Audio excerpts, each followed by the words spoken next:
Ya ben ekran koruyucu aldım da tabletime. Şunu telefoncuya gidip taktıralım mı? Ya ne telefoncusu oğlum ya?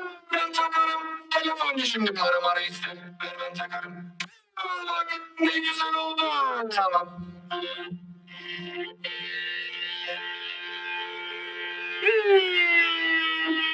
Ya kardeş şuna bir tane ekran koruyucu tak ya. Çocuk ambulansına dönüşte susmuyor. Tak bir tane şuna. Tabii abicim takarız. Yalnız 100 lira ücreti var. 100 lira. Ya ben ekran koruyucu aldım da tabletime. Şunu telefoncuya gidip taktıralım mı? Ya ne telefoncusu oğlum ya?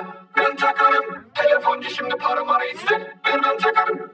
Al bak ne güzel oldu. Tamam.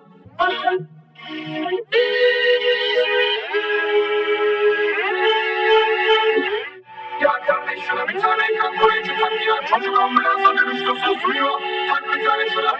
Tabii abicim takarız. Yalnız 100 lira ücreti var.